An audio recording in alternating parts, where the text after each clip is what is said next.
सभी मित्रों, दोस्तों, साथियों एवं प्रिय सज्जनों, हमारे प्यारे भारत देश के समस्त देशवासियों, आपके समक्ष आप सभी को हमारा सादर प्रणाम, नमस्कार। आज पुनः फिर हम आपके समक्ष एक नया वीडियो, एक नया एपिसोड, एक नई रील लेकर के आए हैं। आप सभी का स्वागत है हमारे इस नए रील, नए वीडियो, नए एपिसोड पर। साथियों, आज हम पुनः रामायण दर्शन के दूसरे भाग को लेकर आए हैं। एक भाग आपने देखा, हमने जिसमें बताया था कि रावण एक समाज, एक शैव संस्कृति, एक मात्र सत्तात्मक सत्ता, मात्र प्रधान, नारी प्रधान समाज, प्रेममय समाज, मात्र सत्तात्मक सत्ता थी। उसी संदर्भ में, उसी परिप्रेक्ष्य में आज ये दूसरा, उसी रामायण दर्शन का आज ये दूसरा भाग है, दूसरा एपिसोड है। आप सभी ध्यान दें और सुनें। साथियों, रामायण में एक कथा, एक घटना का जिक्र है। एक घटना, एक कथा आती है रामायण में। वो कथा, वो घटना ये है कि जिस समय राम, लक्ष्मण, सीता पंचवटी में बैठे हुए थे, तो कथा ये है कि इंद्र का लड़का जयंत राम का बल अनुमान करने के लिए आता है और सीता जी की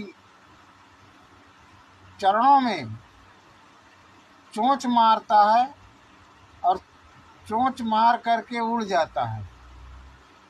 चोंच मार करके उड़ने लगता है और सीता जी के चरणों में रक्त की धारा निकलती है, जिसको देख करके जिसे सीता जी को पीड़ा होती है, दर्द होता है, और जिसे देख करके राम को क्रोध आता है और वह अपना तीर छोड़ देते हैं उस जयंत के पीछे। वह जयंत जो है, इंद्र का लड़का, कौवे का रूप रख करके आकर सीता जी के चरणों में चोंच मारता है, जिससे रक्त की धार निकलती है और सीता जी को पीड़ा होती है, जिससे राम को क्रोध आता है और राम अपना तीर उस कौवे को, उस जयंत को मारने के लिए छोड़ देते हैं। वह जयंत, वह इंद्र का लड़का दर दर भटकता है, वह उड़ता जाता है। तीर ने उसका पीछा किया हुआ है, तीर उसको मारने के लिए उसको पीछा किए रहता है और वह उड़ता चला जाता है। वह दर दर की ठोकरें खाता है, यहाँ तक कि ब्रह्मा, विष्णु, महेश सबके पास जाता है कि हमारी रक्षा कीजिए, हमको बचा लीजिए, लेकिन कोई उसे बचाने के लिए तैयार नहीं होता। सब यही कहते हैं कि राम के द्रोही को, राम के दुश्मन को कौन बचाए। तो फिर बाद में नारद जी उसे मिलते हैं और नारद उससे कहते हैं कि प्रभु राम बड़े दयालु हैं, बड़े करुणाशील हैं, आप उन्हीं से जाकर के क्षमा मांग लो, वो क्षमा कर देंगे। नारद की बात मानकर वह आता है और भगवान राम से क्षमा याचना करता है। तो भगवान राम कहते हैं कि मेरा तीर अब निकल चुका है मारने के लिए, तो वह वापस ऐसे ही नहीं वापस तर्कस में जाएगा, वापस नहीं लौटेगा, बिना कुछ न कुछ अंग भंग किए वह वापस नहीं लौट सकता। तर्कस में वापस नहीं जाएगा, कुछ न कुछ अंग भंग तो जरूर करेगा, तब वह वापस जा सकता है। तो वह उस जयंत की, उस कौवे की, उस तीर से एक आंख फोड़ देते हैं और वह तीर वापस चला जाता है तर्कस में। अब साथियों, इस घटना का, इस कथा का रहस्य ये है कि जो इंद्र है वो कहा गया है मात्र सत्तात्मक, सत्ता वाले समाज को, उस शैव संस्कृति को, उस स्त्री प्रधान नारी प्रधान समाज को, उस प्रेममयी समाज को कहा गया है। और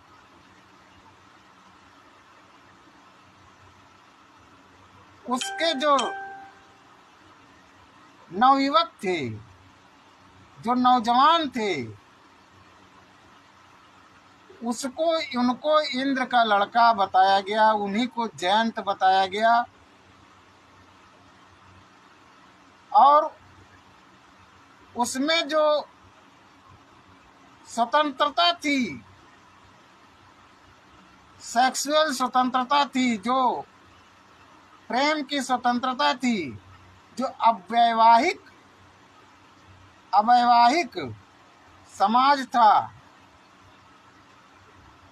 जो प्रत्येक स्त्री पर समस्त पुरुषों का अधिकार था, जो एक प्रत्येक पुरुष पर समस्त नारियों का अधिकार था, ऐसे समाज के उस कर्णधार युवाओं को जयंत कहा गया। और जब इस शैव संस्कृति को, इस मात्र सत्तात्मक सत्ता को, इस प्रेममयी समाज को, इस नारी प्रधान समाज को ध्वस्त किया गया, तो ये हुआ कि ये धर्म ग्रंथ भी एक तरह का इतिहास है। जो कुछ लिखा गया सब उसी में लिखा गया। साहित्य जो है वो समाज का दर्पण होता है, वो दर्शन है उस समय का। तो वो जब इसको ध्वस्त किया गया, इस सत्ता को, इस शैव समाज को, इस शैव संस्कृति को, मात्र सत्तात्मक सत्ता को, जिसमें सभी समान अधिकार थे, उसको जब ध्वस्त किया गया, पितृ सत्तात्मक सत्ता, पुरुष प्रधान समाज, वैवाहिक व्यवस्था बनाई गई,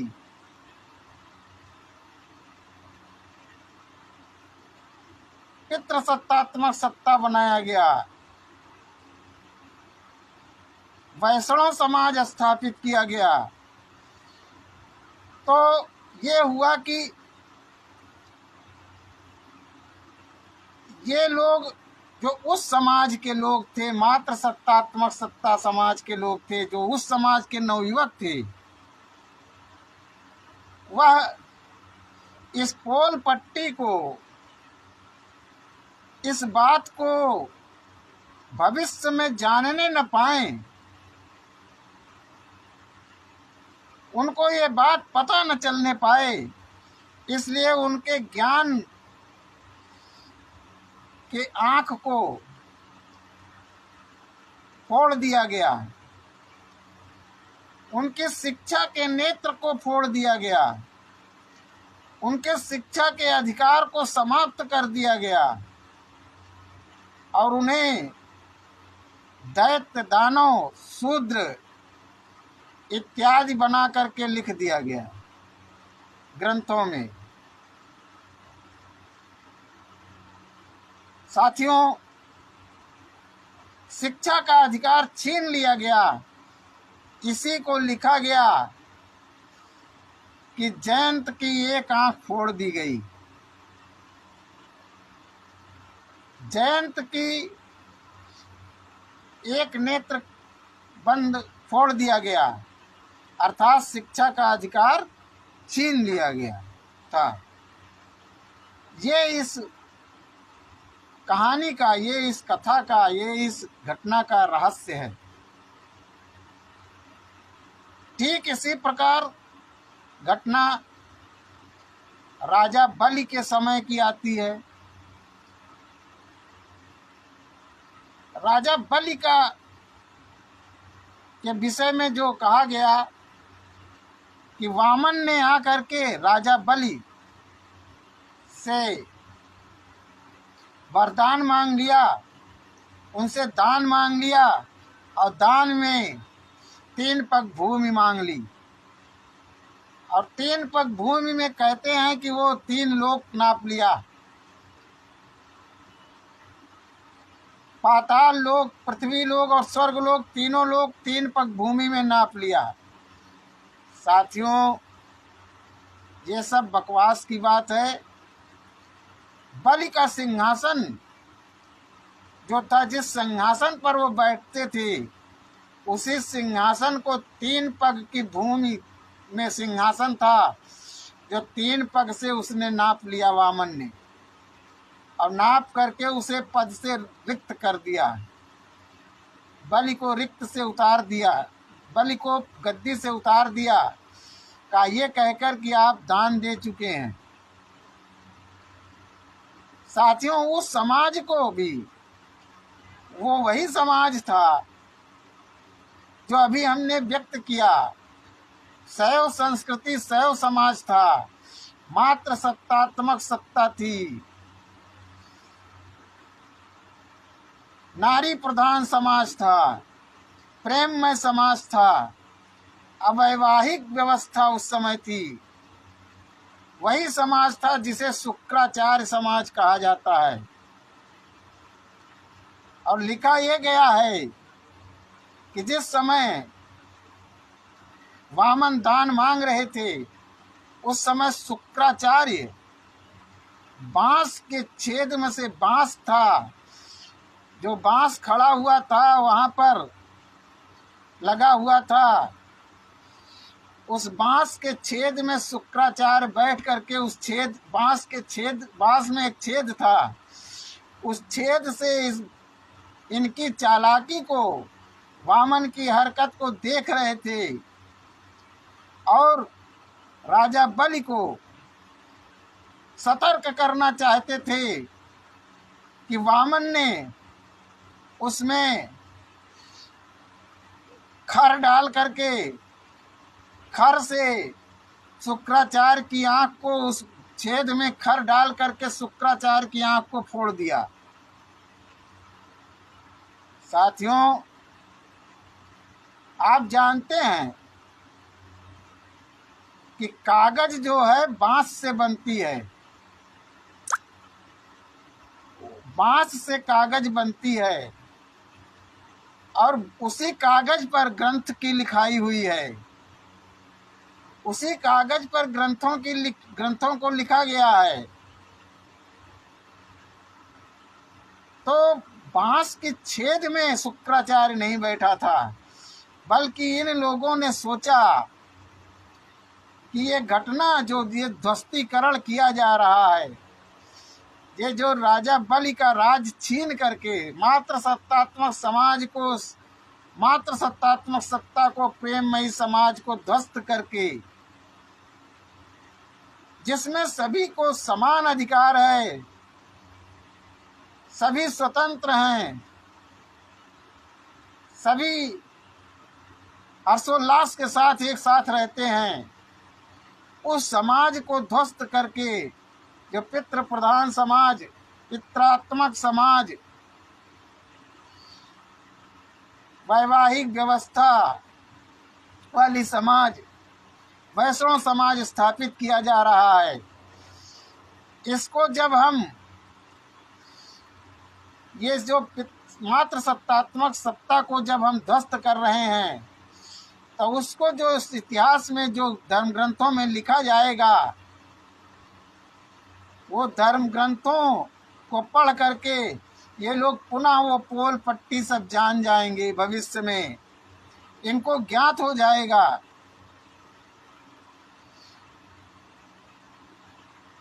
इसलिए इन्होंने ऐसा लिखा कि वो शुक्राचार्य समाज, जो समाज, जिस मात्र सत्तात्मक समाज को शुक्राचार्य कहा गया, वो समाज उसी कागज में बैठ करके, अर्थात उन धर्म ग्रंथों में बैठ करके, उन धर्म ग्रंथों में उस कागज में आकर के पढ़ लेगा और समझ जाएगा, इसको ज्ञात हो जाएगा, सारी पोल पट्टी ये जान जाएगा भविष्य में। और हम नहीं चाहते ये जानने पाए, सब भूल जाए अपनी संस्कृति, अपना व्यवस्था। इसीलिए इन्होंने ऐसा लिखा कि शुक्राचार्य बांस में बैठ करके उसकी छेद से देख रहा था, इसलिए उसकी आंख फोड़ दी गई। अर्थात यहाँ भी वही बात है कि शिक्षा का अधिकार छीन लिया गया आंख को फोड़ करके। अर्थात जब आपको शिक्षा का अधिकार ही नहीं होगा, तो आप उस कागज को लेकर कैसे बैठेंगे जिसको पढ़ना है? जिस ग्रंथ को में लिखा है, उस ग्रंथ को आप कैसे पढ़ेंगे? यही चीज, यही तथ्य, यही अर्थ इस कथा का रहस्य है। ठीक इसी तरह एक घटना और आती है रामायण में कि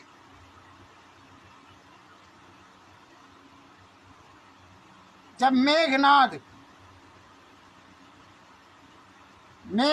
जब मारा जाता है,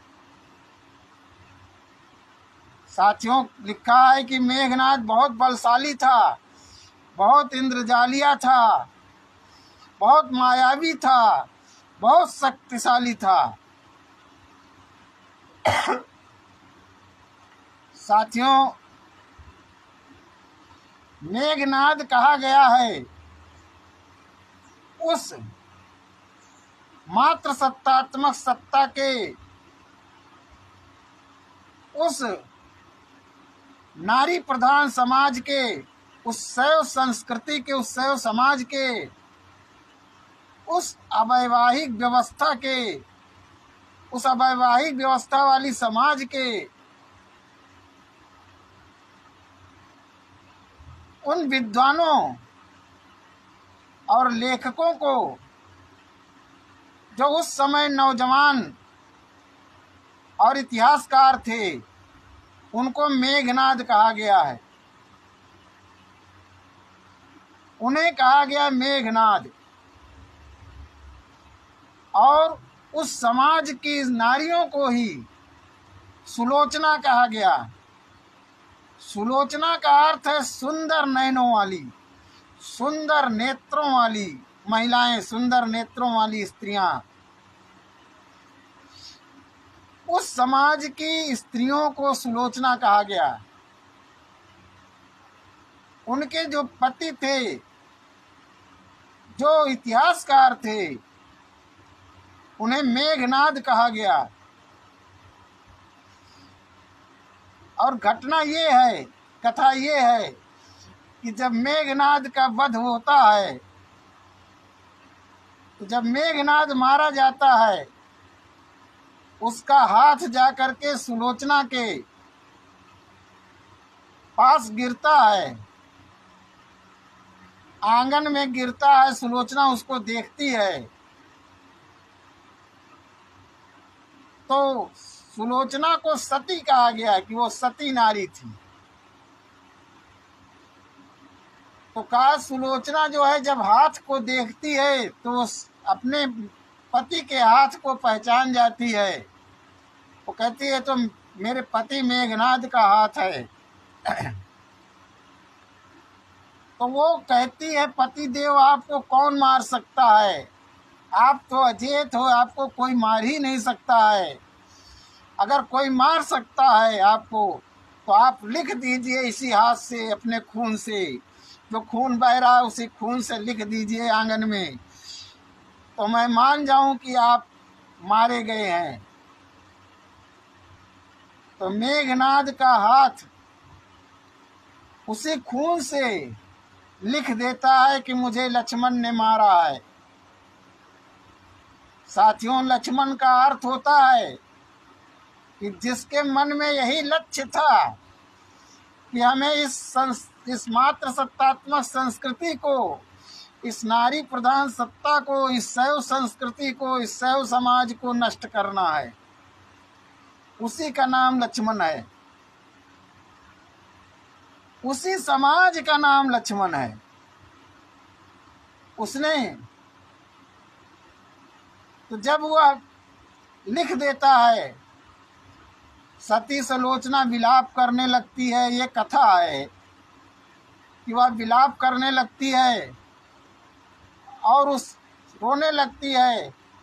तो वो उसको ज्ञात होता है लोगों से कि उसका मेघनाद का सर कट करके रामादल में श्री राम के पास चला गया है।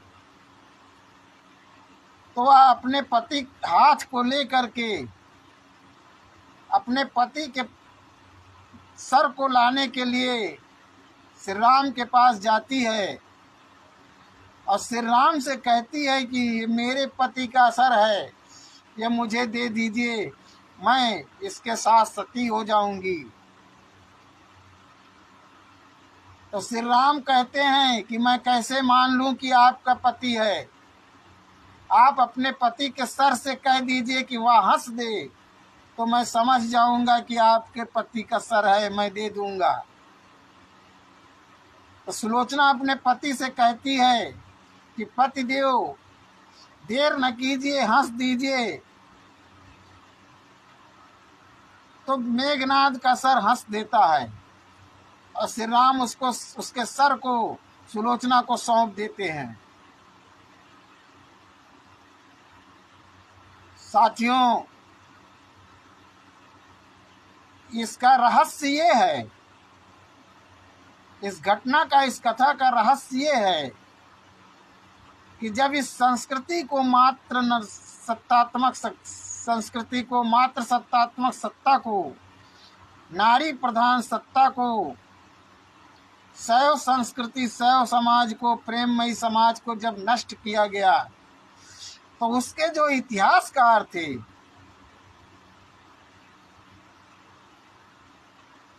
उनको दबा दिया गया, उनको शक्ति विहीन कर दिया गया, उनको वो बोल नहीं सकते थे, वो विरोध नहीं कर सकते थे, फिर वो लिख नहीं सकते थे, विरोध में वो कोई बात कह नहीं सकते थे, वो विरोध कर नहीं सकते थे, क्योंकि वो शक्ति विहीन हो चुके, उनकी सत्ता चली गई, उनके हाथ में कोई शक्ति ना रही। इसलिए उन्होंने लिखा कि मेरा सर और हाथ काट दिया गया है, अर्थात मेघनाद का सर और हाथ कट गया है। अब वह न लिख सकता है न बोल सकता है, उस इतिहासकार का हाथ और मुंह, सर काट दिया गया है। अब वह न लिख सकता है न बोल सकता है। साथियों, ये है इस कथा का, इस घटना का रहस्य। समझिए क्या है। उस संस्कृति को नष्ट करके, उस सत्ता को नष्ट करके, उस समाज के लोगों को ग्रंथों में दैत्य, दानव, असुर और शूद्र लिख दिया गया, और उन लोगों ने अपने को देवता, देव, सुर ये सब लिखे। ये है इस कथा का रहस्य। साथियों, सब समझने की बात है। यहाँ मैं बहुत विस्तार से नहीं बताया हूँ। संक्षिप्त भाषा में तीनों कथाओं को, तीनों घटनाओं को रखा हूँ। विस्तार से बताने में थोड़ा समय और लगेगा। मैंने जो पुस्तक लिखी है, रामायण यथार्थ दर्शन ईसा पूर्व का इतिहास, उसमें सब विस्तृत ढंग से लिखा हुआ है। साथियों, इस कथा में, इस एपिसोड में, इस रील में, इस वीडियो में आज के लिए इतना ही। बाकी फिर नया एपिसोड, नई वीडियो, नई रील लेकर के आपके समक्ष उपस्थित होऊंगा। तब तक के लिए सादर नमस्कार। जय सत्य, जय सृष्टि।